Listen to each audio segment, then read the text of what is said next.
right, everybody, welcome back to another episode of Another Bourbon Show. Tonight, we are not even drinking bourbon.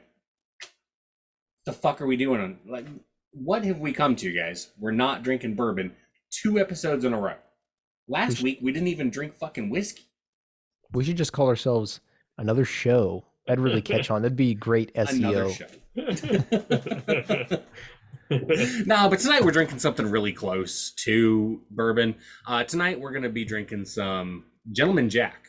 And yeah, that's just a little guy right there. So I'll get him real close to the screen. Yeah, Ryan, yours is coming in better. I think Ryan's got the best focus there. So let's have him hold it up. Yeah, we're drinking Gentleman Jack. It's easy to find. It's 80 proof. It's just old number 7 that's filtered through.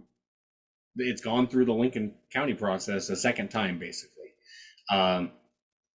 So that gives it a little bit more mellowness. So there you have it. We're drinking Gentleman Jack.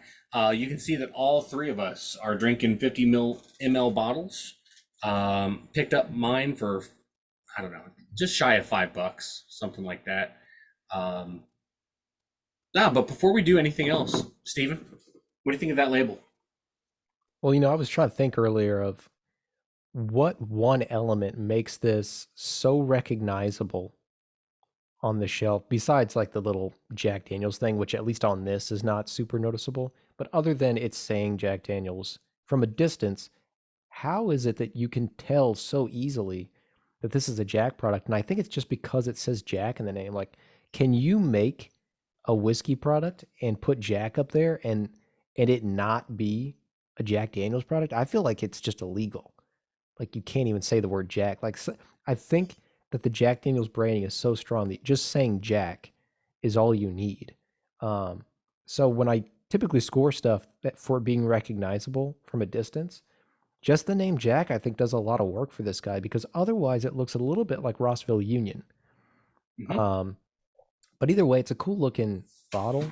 And we were all commenting ahead of time about how cool for an airplane bottle it is. Yeah, there you go. There's a Rossville Union bottle. You could tell, especially. I mean, one difference is the Rossville Union bottle is much larger. Right? Yeah, that is the case. But that's the big difference. But really, if you had the two 750s right next to each other, they look super similar. Oh yeah. And yet I feel like you can still tell the difference between the two pretty easily from the font and everything. And it just looks nice. It looks like, I was always curious what Gentleman Jack was, to be honest. Like, it doesn't make it clear exactly what you're getting here. You really have to read the fine print, and even if somebody read like double mellowed, unless you know what the whiskey processes are, that could be, I mean, you hear like triple filter, double melt, like it all kind of blends together. It's toasted. It's toasted, yeah. It's just Tennessee. Yep. Tennesseed. But I think it looks good. I'm going to give this one, I think I'm going to give it a 7. I think it looks pretty good. Hopefully I gave Rossville Union something similar. I don't remember. But I think that it's a good looking bottle. It still stays distinct, if only because it says Jack. And I like the production value. The production value is nice. Like I said, we were talking about how nice it is that it's a glass, heavy glass bottle. If ever I was going to keep a 50 milliliter bottle, it'd be this one, I think. So, yeah. Yeah, I think that's totally fair. Ryan, do you want to add anything? Yeah, I was just going to say the dedication to the 50 ml, like actually being glass, distinguishes itself from 95% of the other brands, because they're usually not spending the money to put glass in such a small size product. But I definitely can see, I mean, I believe this came out in the late 80s, Gentleman Jack. I don't know what the old bottle looked like, if there's been many changes to it, but Woodford Reserve, definitely the bottle's a homage to this bottle, I feel like. Or, obviously they're in the same family, but they look like the bottles could be cousins, or they seem related. It's not as thick as a Gentleman Jack bottle, but it is a very similar looking bottle to Gentleman Jack. Woodford seems more squared off. Yeah, and there are a little bit, there are differences in it, but I definitely think they use this as kind of an inspiration for the Woodford Kind of bottle. a starting point. Yeah. Yeah. Okay. So yeah, I don't. It's really possible that it's just that I didn't know Gentleman Jack existed prior, but I feel like I first found out Gentleman Jack existed in like the mid 90s.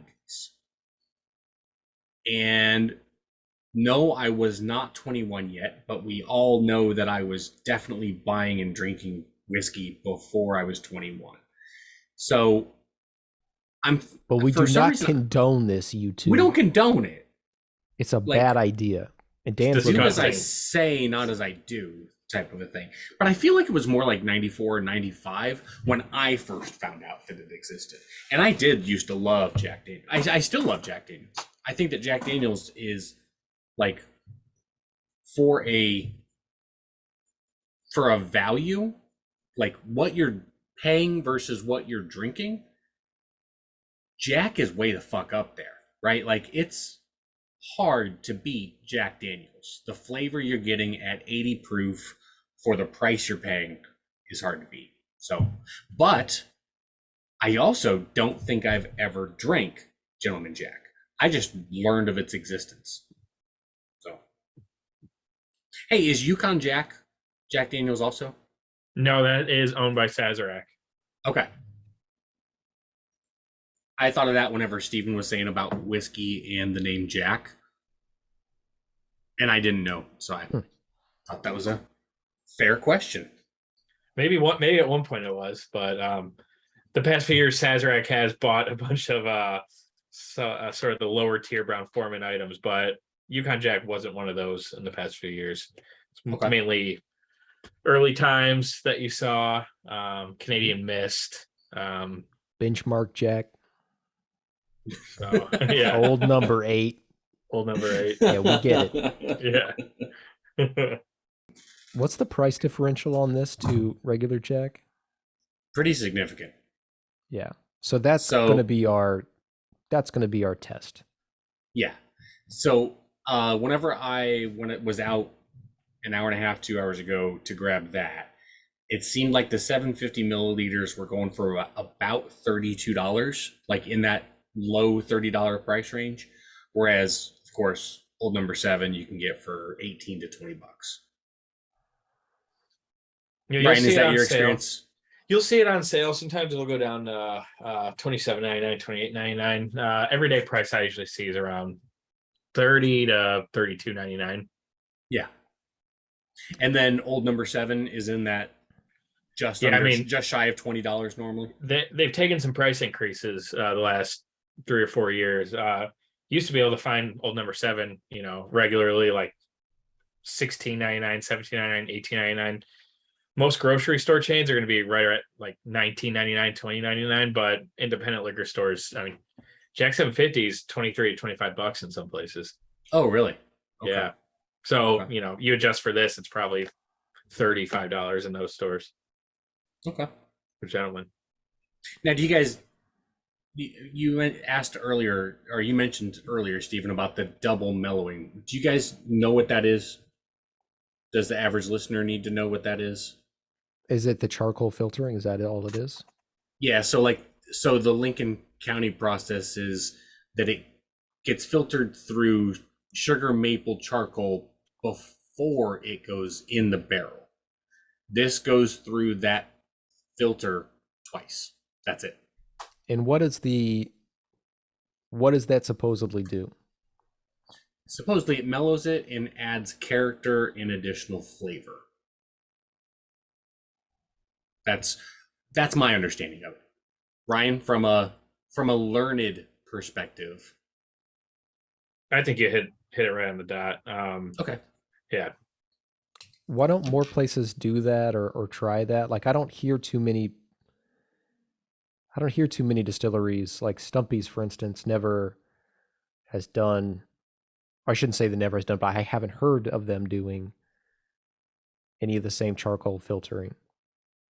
Yeah, so specifically, it is referred to as the Lincoln County process of the going through a charcoal filter prior to going in the barrel. It's just not something, it's not part of the tradition of whiskey in Kentucky or anywhere else. It started specifically in Lincoln County, Tennessee. So it's called the Lincoln County process, and it's the defining characteristic between Tennessee whiskey and bourbon. Well, what do you say we finally drink this? Let's do it. We're a couple gentlemen tonight. We should have worn tuxes or something. Ryan should have worn the tracksuit. We're underdressed. I can put it on, dude. Would you please, dude? Would you have some respect for Gentleman Jack? I'll meet in the middle here. Okay, there we go. Let me see that spaghetti. Let me see that Okay. spaghetti. No, it's the fucking white beater too, dude. Oh man, I thought James Gandolfini was dead, but here he is dying on camera in front of me. Fuck. All right, man. let's drink. Cheers, guys. Cheers. Rest in peace, Jimmy. It's got a really nice nose.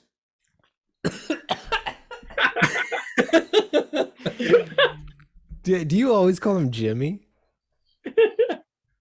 Jimmy Gandolfini. I've never heard someone Jimmy, do dude. that. That caught me right as soon as I was taking the drink. So I gotta say, this reminds me of like the nose. I like it, but it reminds me of the smell of my wife's hairspray. And I don't know what brand hairspray she uses. Let me text her and find out. It's Maybelline. It does smell. No, that'd be insane. What if I did know though? How creeped out would you be, Dan? Not at all. I don't even know if Maybelline does Maybelline make hairspray? They have to.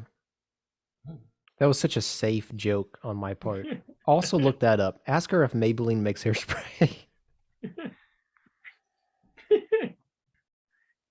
It does have a pleasant nose. I don't think it's all that different from Old Number 7, except less bananas is about the only difference. So I think less bananas, but I also think less like ethanol, less alcohol-y of a nose. A more mellow nose.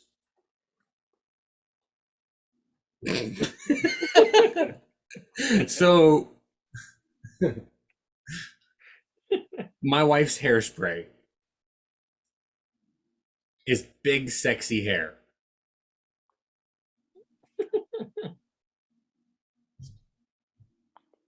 I'll tell you what, she's the first person from Peoria to ever have big, sexy hair.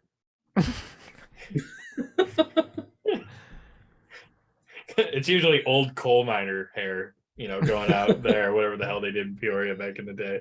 Jesus Christ, dude. Big sexy hair usually have black lung. My name's Ryan Namath. We'll be here all week.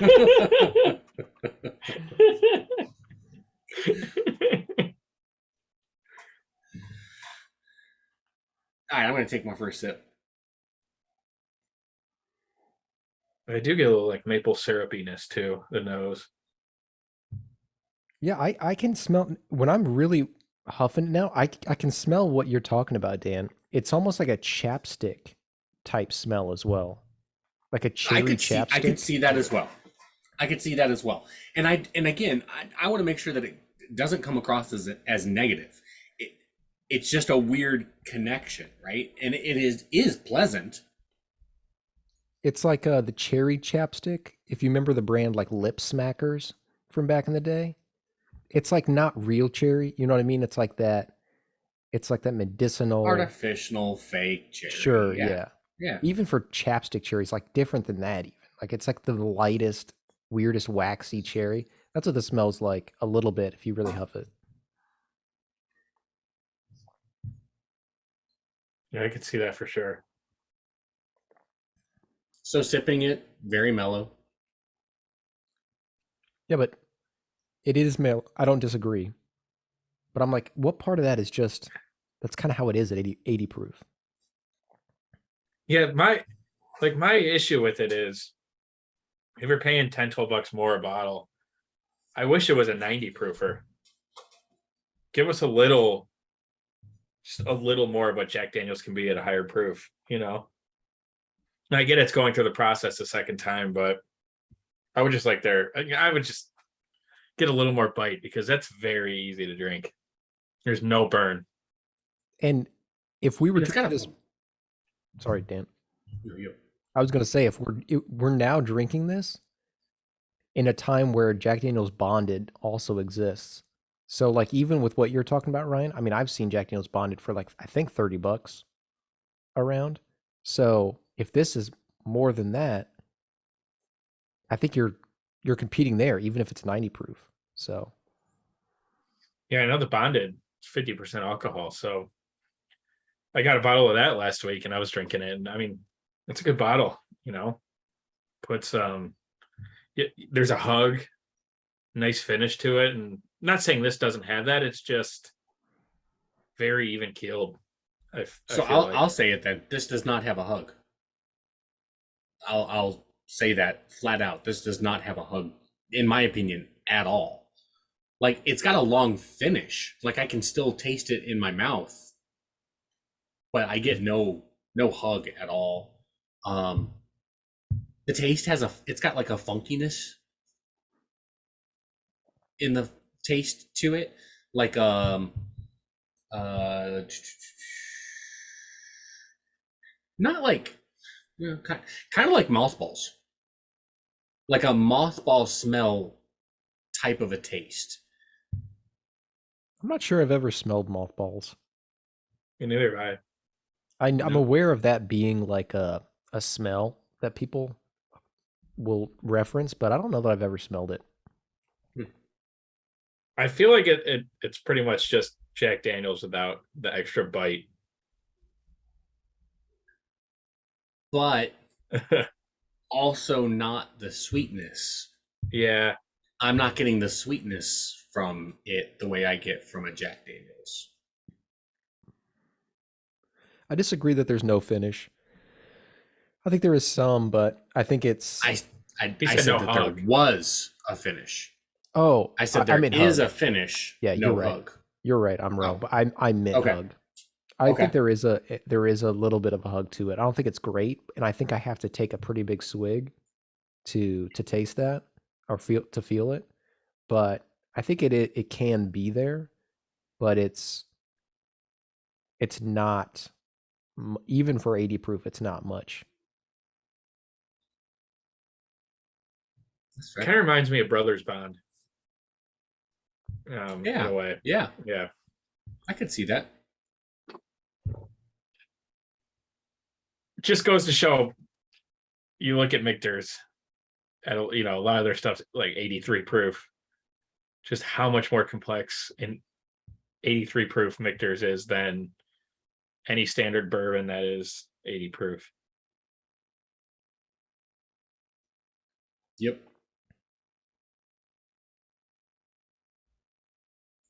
I feel like I could chug this whole thing with no bite. You know, sometimes we talk about something having a dry finish. I feel like this has like one of the wettest finishes.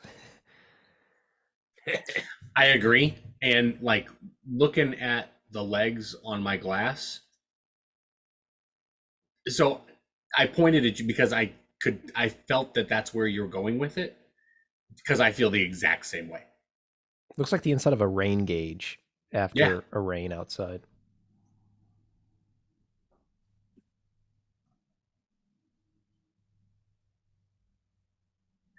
I've got nothing else to say about it.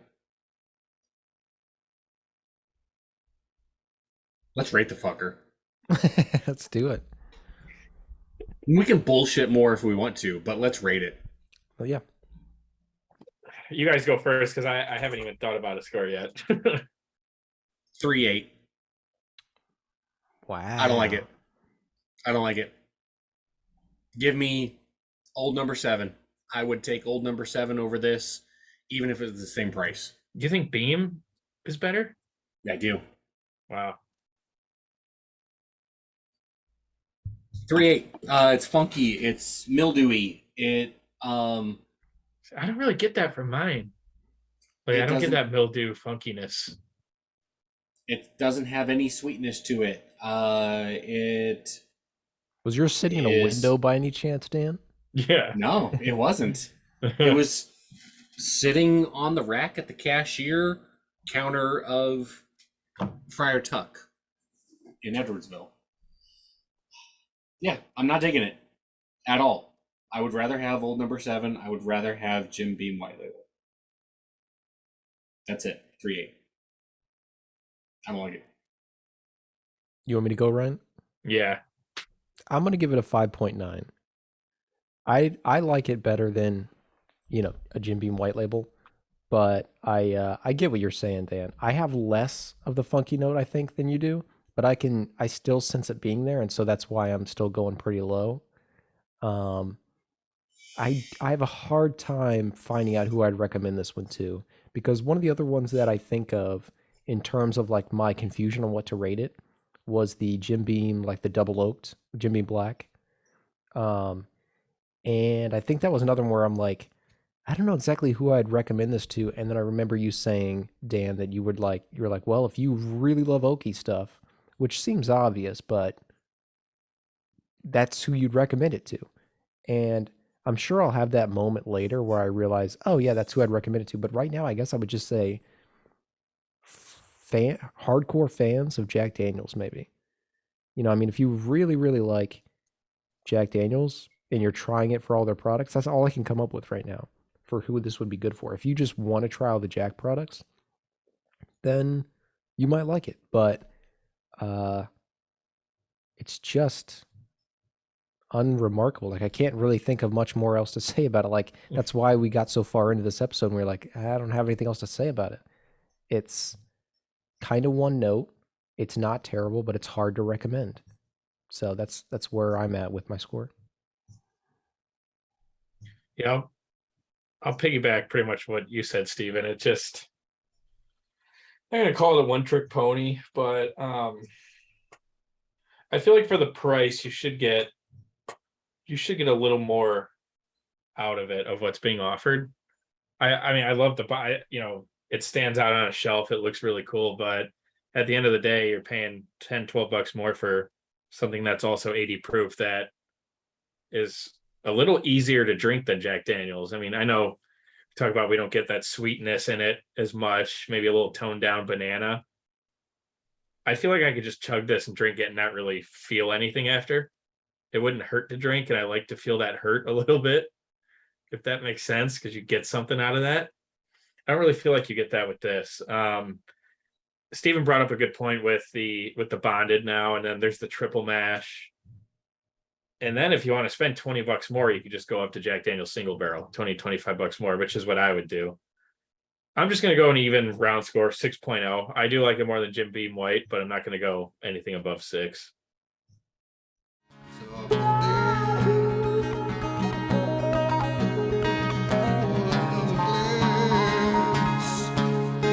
Another brother showing